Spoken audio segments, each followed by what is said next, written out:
좀 임팩트 있는. 네. 자, 1일 4강으로 늘어나. 우리 형준이 형. 나 이제 최근에 우리 힘들어. 형준이 형 까다가 네. 나 이제 그 존경심이 생겼어. 왜요? 왜냐면 내가 한때 내가 추구해왔던 삶이 그 안에 있었어. 내가 그렇게 종부 언니들 찾아다녔잖아. 그렇죠. 응? 이분이 제대로 종부 언니를 이분이 주셨구만. 제대로 종부 언니 잡아가지고 갈아탄 거죠. 팔자를 고친 분이야. 근데 의외로 이 정부 언니를 갈아탐에도 불구하고 이분이 사업적인 게 약해. 그래요? 약해갖고 스케일이 작아.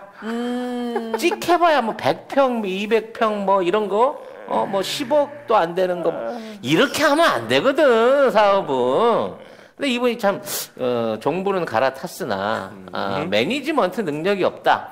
나한테 그 정도 기회가 주어졌다고 하면 네. 지금 부산 정도에서 끝나지 않았을 텐데 아니다.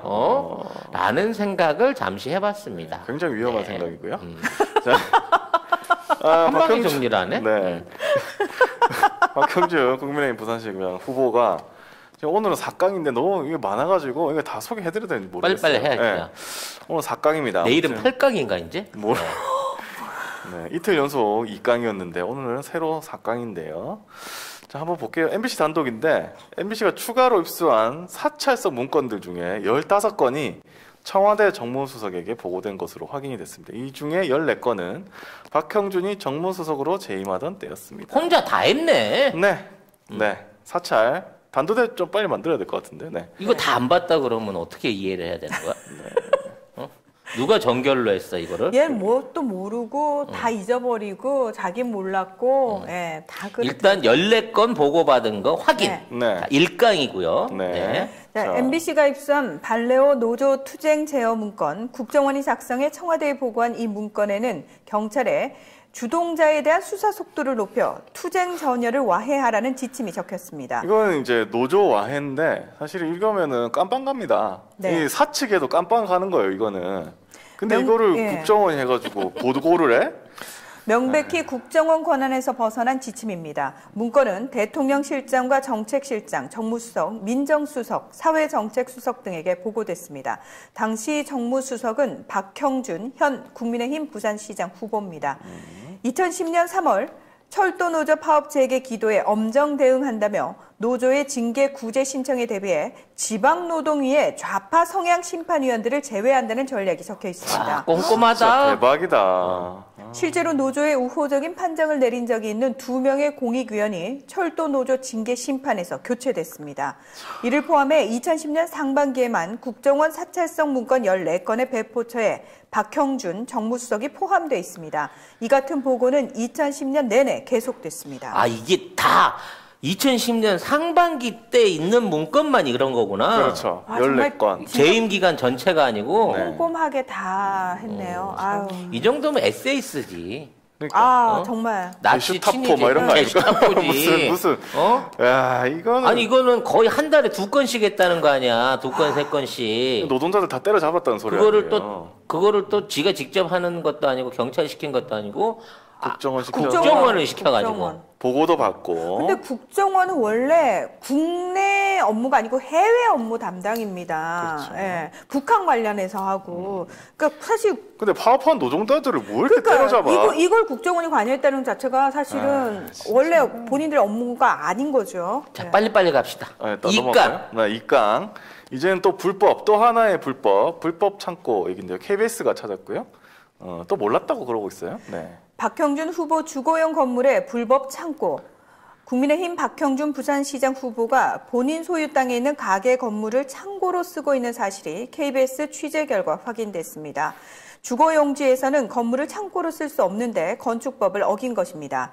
여기는 제1종 일반 주거지역인데다가 도로폭이 10m 이내로 이 땅에 창고를 짓는 것은 불법입니다. 농지 보존 부담금을 내면 농지에도 건물을 지을 수 있지만 창고는 안 됩니다. 좁은 길에 화물차가 자주 드나들면 위험해서 주민들의 주거권을 침해할 수 있기 때문입니다. 뭐 또 몰랐다고 합니다. 꼼꼼해요. 몰랐대요. 네, 곧 허물 예정이고 그리고 뭐 기장군이 이 박형준 후보 땅의 불법 용도 변경에 대해서 현장 조사했고 행정 조치할 예정이라는데 뭐 기장 부수도 국민의힘 사람인데 무슨 뭘 기대하겠습니까? 그리고 기장 국민들 정신 차리셔야 돼요, 진짜.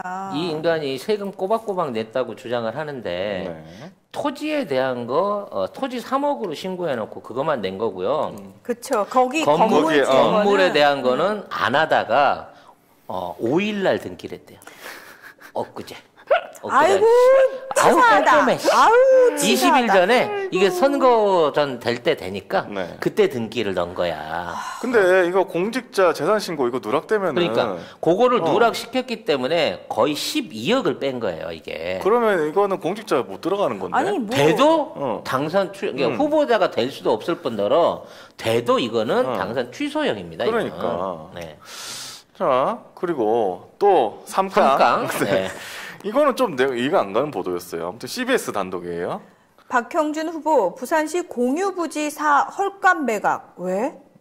박형준 국민의힘 후보가 과거 해운대에 있는 부산시 공유부지를 사서 소유권 이전 등기를 마친 지 불과 4개월도 채 안 돼 되판 것으로 나타났다. 이상한 점은 해당 토지의 담보대출금에 준하는 시세보다 싼 가격에 땅을 매각했다는 점인데 박 후보 측은 애초 토지를 매입할 당시에 사용 목적이 사라져 곧장 판매했다는 입장을 밝혔다.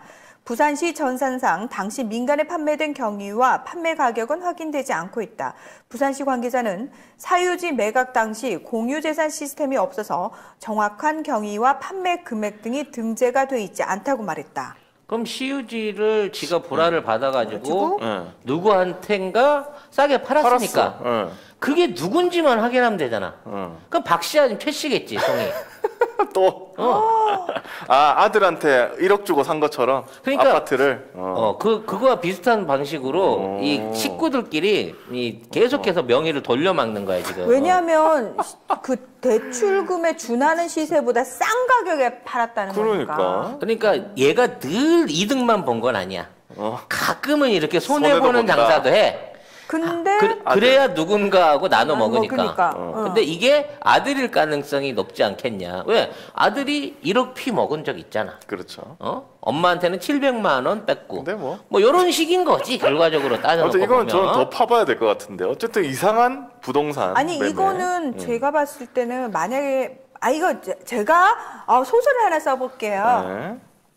엄마 돈이 많아. 엄마 돈이 많은데 자식한테 돈을 주고 싶은데 그거 아시죠, 여러분? 직계 가족 사이에 얼마까지가 증여세 내지 않는 금액이에요? 10억. 아니에요. 5천만 원? 5천만 원이에요. 이거 할아버지가 손주 10억 주는 거 괜찮은 법안 만들지 않았나? 아니요, 몰라요. 5천만 원이에요. 5천만 원인 줄 알고 있는데. 현금으로. 현금으로 왔다 갔다 하는. 예를 들어, 그러니까 유산 말고 현금으로 엄마가 돈이 증여. 그러니까 그냥 줄 때. 증여하는 거 돈 줄 때 5천만 원까지만 줄 수 있어요. 근데 엄마가 돈이 너무 많은데 아들이 돈이 많이 필요해. 그러니까 엄마 나 유산 말고 지금 나 돈을 현금을 땡겨주세요 했는데 예를 들어서 이걸 받기에는 증여세 내는 게 너무 아까운 거야. 그럼 뭐야? 자, 그 시 소유의 부지가 있는데 좀 싸게 나왔네? 그럼 내가 이거 사야겠다. 샀어. 그 사가지고 요거를 팔아. 아들한테. 겁나 싸게 한 팔아. 10분의 1 가격으로. 완전 싸게 그러니까 팔아. 5억을 직접 주기가 아쉬우니까 5천을 주고 5억짜리 땅을 사가지고 그걸 5천에 5천을 팔아주는 파는 거지. 거지. 아니, 예. 소설이에요. 여러분 이거는 제가 소설 쓴 거예요. 뭐 그게 아들일 수도 있고 아니면 딸일 뭐 수도 있고, 다른 사람일 수도 다른 있잖아요. 사람일 수도 예. 있고. 그럼 그 산 사람이 누군가? 그렇지, 그치, 그것만 그걸 확인하면 밝히면 되네. 되는 거잖아요. 근데 시스템이 없어서 못한다 뭐 이런 개소리를 하겠지 또. 그러면 그 산 근데 사람만 지금 이득을 본 건데 어떤 사람일까 궁금하네요. 굉장히 궁금해. 이게 이제 내일의 8강 중에 하나가 될 것 같고 4강 갑시다. 네. 어머, 사건. 이다만님 5천입니다. 최근에 증여받음. 어머 멋쟁이. 슈퍼챗 감사합니다. 미리 감사드리고요. 네. 네. 자, 4강 민중의 소리 단독인데 예전 국회의원 할 때 외유성 해외 출장 간 게 딱 걸렸대요. 네. 박형준의 수상한 라스베이거스행 TV토론에서 공식 출장이라더니 기록엔 없었다. 아니 근데 국회의원이 라스베이거스. 뭔가 국가에 도움되는 걸 보러 가면서 땡기래요. 왜 무슨 라스베가스나 나이아가라 같은데 뭐 이런 거 관광지 위주로 가서 뭘 보지? 에이. 외유를? 우리나라 공무원들이나 국회의원님들은 다 관광지 위주로 다니십니다. 그 라스베가스 보고 와고 강원랜드 뭐 이렇게 막 활성화하는데 쓸라 그랬나? 아우 그럼요. 다 그럼 도움이 나이아가라 된다고 보고 오면 생각하는 거죠. 삼지연 폭포 막 규모 늘리고 막 그런 데다가 아우 하는 건가? 그럼요. 배워서 남주나 다 그렇게 배우는 게 다 도움된다고 말씀 떳떳하게 하시잖아요. 자, 근데 이게 해명하고 또 달랐어요. 한번 네. 보세요. 네. 박형준 후보는 지난 22일 오후 열린 KNM 부산시장 후보 초청 토론회에서 김영춘 후보가 국회 문화관광위원회 위원이던 2005년 9월 13일부터 15일 라스베이거스에 외유성 출장을 갔다는 의혹을 거론하자 당시 문광희 공식 출장으로 여야 의원들이 함께 갔다며 게임산업진흥법을 만드는 과정에서 있었던 일이고 아니 우리나라가 무슨 도박 게임 만들어서 합법적으로 돌리는 적이 없는데 무슨 게임산업진흥법을 만들어? 어쨌든 법안 만들 필요로 갔다 온 것이라고 해명을 했습니다. 만들 놈이구만. 네, 그런데 이것도 구라라는 24일 거지. 국회 사무처를 통해 확인한 17대 국회 전 기간 그러니까 2004년 5월 30일부터 2008년 5월 29일까지 문광희 공식 해외 출장 내역에는 박 후보의 라스베이거스 출장 기록이 기재돼 있지 않았다. 몰래 갔네. 17대 국회 전 기간을 통틀어 박 후보가 문광희 위원 자격으로 공식 해외 출장을 간 내역도 아예 없었다. 그럼 그냥 이거 하러 간 거 아니에요? 제가 말씀드렸잖아요. 얘는 입만 열면은 구라니까요. 다 거짓말이에요. 공식 출장 한 번도 없었는데 어떻게 이렇게 얘기를 할까? 야 어떻게 이 대한민국 사람이 해외를 나갔다 오는 거를 출입국 관리소에다 뭐 어떻게 화이트를 주고 지우냐? 어떻게 이걸 다 없앨 생각을 했냐 이거를? 그러니까 공식 출장 내역이 없다는 거고 개인적으로 갔을 수는 있죠. 공식적으로 라스베가스를 간 적은 없지만 그렇죠. 개인적으로 라스베가스를 간 거를 인정을 해버린 거네. 그렇지, 내가 갔다 해버렸으니까. 아니 왜냐면 나는 너무 사명감에 불타서 내 출장비 안 쓰고도 개인적으로라도 가서 내가 게임산업진흥을 위해서 내가 배워오리라.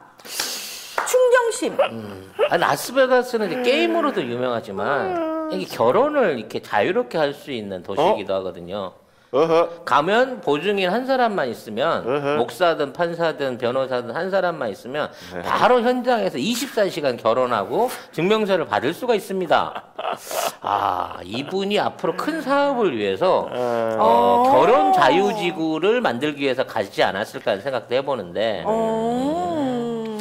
뭐 이분이 내가 보기에 내가 아까 되게 좀스러워가지고 라스베가스 가서 우리 생각하는 것처럼 막 지존무상 찍고 이랬을 리는 없고 딴 걸로 갔을 거야. 카지노 뷔페 먹으러 갔든가 모르겠어요. 쇼 보러 갈 수도 있었겠는데 아무튼 거짓말을 또 한 거네. 그러니까 기본적으로. 입만 열면 구란 거야 진짜. 너 99%가 진실이라도 1%의 거짓말이 있으면 당연히 공직자는 책임지고 물러나야 된다면서요. 정말 진실은 1도 없어.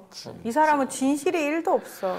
자, 근데 지금 보면은 방송사들이 지금 민중의 소리 말고는 KBS, MBC 그리고 CBS 이렇게 방송사들이 박형준 열심히 까고 있잖아요.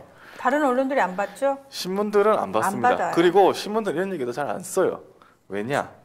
제가 생각을 해봤는데 이 MB 밑에서 박형준이 정말 악랄하게 방송국들을 괴롭혔거든요. 이게 그래서 내가 볼 때 KBS, MBC 엄청 많이 피해봤어요. MB 때 막 조영주 사장 언론의 공적이지 이 사람이. 물러나고 막 해고 당하고 파업하고 뭐 유배 가고 수많은 언론인들이 그때 그렇게 되고 그 다음에 해직 언론들이 그때부터 나오기 시작했고요. 그 다음에 그래서 뉴스타파 같은 대한 언론들이 그때부터 이제 슬슬 시작을 하려고 했던 겁니다. 아무튼 거기에 가장 앞장섰던 사람이 박형준이에요. 그리고 그 사람이 지금 공직 선거로 나왔고 물론 이거는 JTBC가 썰전으로 키워준 잘못이 굉장히 큽니다. 네. 근데 그건 좀 그 어폐가 있는 게 왜요?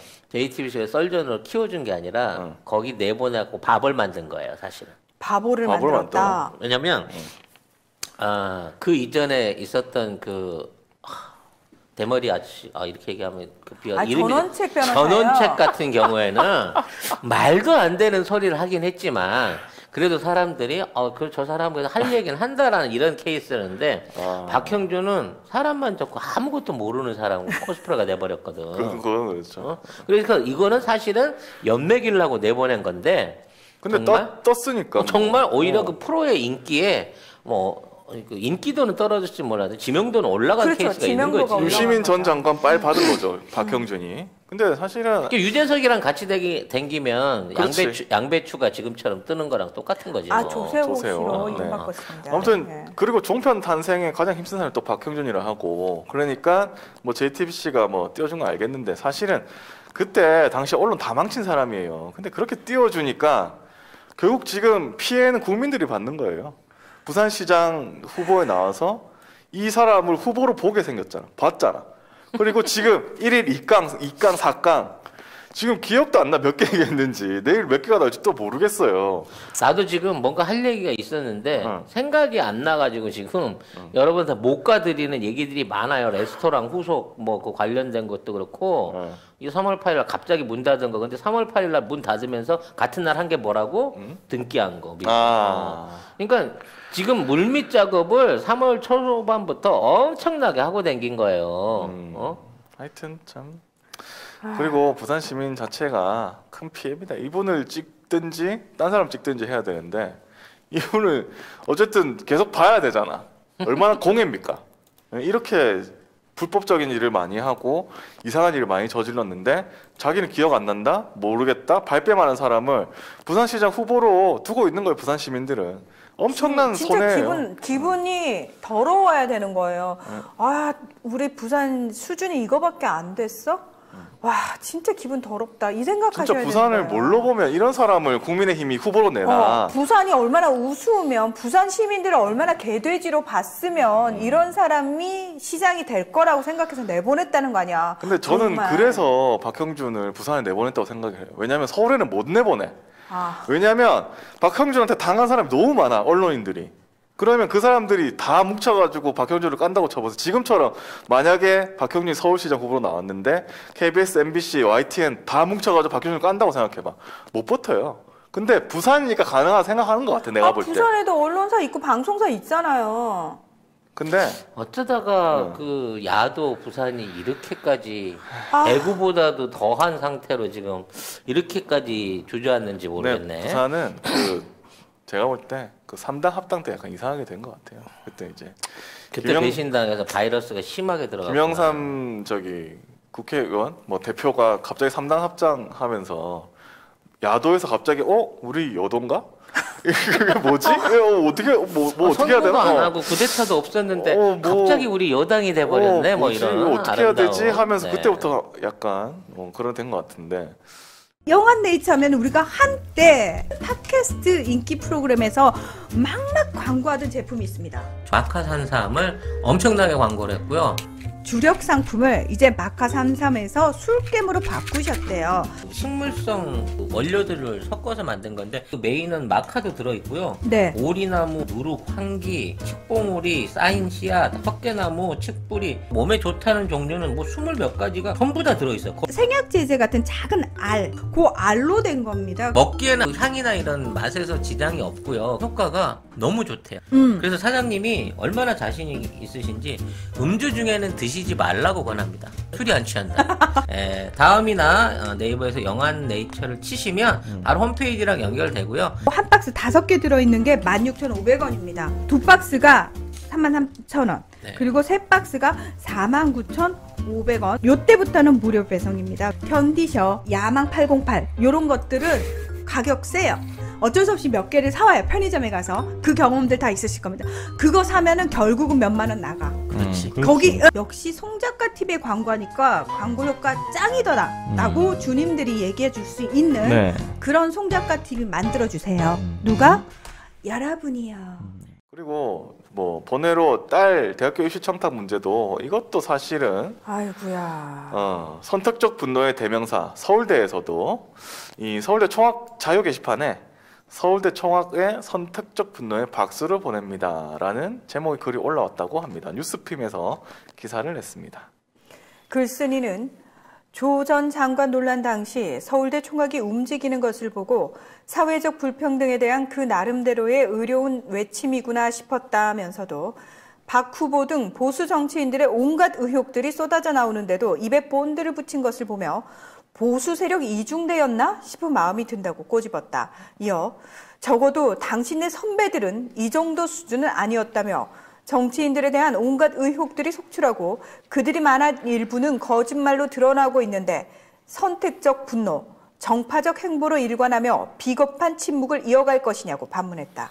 네, 뭐 사실 지난해 10월에 이제 나경원 의원 아들 학술대 뭐 일저자 등재 뭐 이거 불거졌을 때도 서울대 총학 조용했어요. 그리고 나경원은 되고 조국은 안 되냐? 조국 대학은 사뭇 다르다. 뭐 이렇게 이런 아니, 글이 달렸다. 둘이 동기고 네. 동기예요. 그냥 같이 난 동문이 아니라 동기. 조국 나경원 같은 기수란 말이야. 같은 학번. 학번. 그리고 학번. 근데 이제 월반에서 갔기 때문에 나이는 좀 어려가지고 그렇죠. 조국 장관님이 조금 어리시죠. 같이 놀지는 못했지만 항상 그래도 수석하고 잘생기고 제일 돋보이는 학생이었을 거 아니야. 내가 보기에는 그때 나경원 씨가 뭔가 추파를 던졌다가 한번 까인 게 아닌가. 에이, 왜 그러세요? 에이. 그 여인의 그 5, 6월 그 찬성이 같은 그게 그 열등감이 남아갖고 지금 이렇게 물고 떨어지고 있는 게 아닌가. 아유, 아닐까? 그건 아닙니다. 그러니까 제가 말씀드리고 싶은 거는 뭐 예전에는 조국 전 장관 그래 뭐 서울대 총학생회에서 뭐 얘기했다 치자. 그러면 지금도 엄청나게 분노를 해야 됩니다. 당연하지. 네. 박형준이 지금 자기가 밝히지를 못하고 있잖아요. 딸의 기억이 흔들린다 이러면서. 자기 기억도 흔들리는데 뭐. 딸 기억은 안 흔들리겠어? 흔들리는 게 유전인가 보지. 그러니까 지금 총학생 서울대 총학이라는 사람들은 그냥 국민의힘 이중대입니다. 예, 그걸로 생각하시면 되고 앞으로도 이 사람들이 뭔가 뭐 발표를 했다 해서 기사가 났다. 아 얘들 그냥 국민의힘 이중대야라고 생각하시면 왜냐면 됩니다. 그럴 수밖에 없는 게 옛날에는 시골 애들도 서울대 가고 못 사는 집도 가고 전라도 출신도 가고 이랬어. 근데 지금 강남 3학군 아니면 그렇죠. 서울대 다 못 가. 힘들더라고요. 아버지가 원래 그쪽이야. 음. 그러니까 결과적으로 그 안에 있는 학생들도 예전 같은 정의감이나 야성이 없어진 건 아닐까? 그렇죠. 라는 생각이 들어요. 그렇게 치면 나경원은 기득권이지만 조국 장관은 기득권이 아니고 오히려 기득권에 반하는 사람이에요. 그렇죠. 왜냐하면 저희가 무슨 뭐 기득권을 가지고 뭔가를 한 사람이 아니고 뭐 판사나 뭐 이런 사람이 된 것도 아니니까. 근데 나경원이나 이런 사람들은 다들 뭐 국회의원도 하고 뭐 정권에도 있고 뭐 저기 판사도 하고 이렇게 했던 사람들이잖아요. 그러니까 박형준도 비판을 못 하잖아. 기득권들한테는 서울대 총학이 지금 비판을 전혀 못 하고 있어요. 오히려 기득권을 왜냐면 반하는 아버지잖아. 아버지고 집안 어르신인데 어떻게 그거를 하니? 아니면- 대학생들이. 아니면 니들도 그렇게 꾸리꾸리하게 들어온 거니? 나경원 아들처럼? 거의 다 그렇지 않을까. 그러니까 니들 말 못하는 거 아니야? 솔직히 말해봐. 니들 스펙 그거 다 가짜지. 가짜지. 니들도 그거 아니 니들도 그러면 너 고등학교 때 토익 대리로 봤지. 그거. 서울대 실험실 빌려서 니들 그거 한 거 아니야? 이미? 무슨 뭐 봉사 활동 한다 그런 거 그거 다 아버지가 대신 간 거지. 라고 얘기할 수 있는 거예요. 표창장 뭐 이상한 데 다 받아온 거지. 아무것도 안 했는데 받아왔지. 아이고. 하버드인데 맨 뒤에 D가 아니고 T 뭐 이런 걸로 돼 있는. 하버트 뭐 이런 데서 막 다 받아오고 말이야. 그러니까 이렇게 선택적 분노가 이렇게 되는 거 보면서 엄마가 받아왔대요. 엄마가? 엄마가요. 엄마는 받아온 게 아니라 어디 가서 찍어 오신 거고. 엄마가 다 했대요. 예.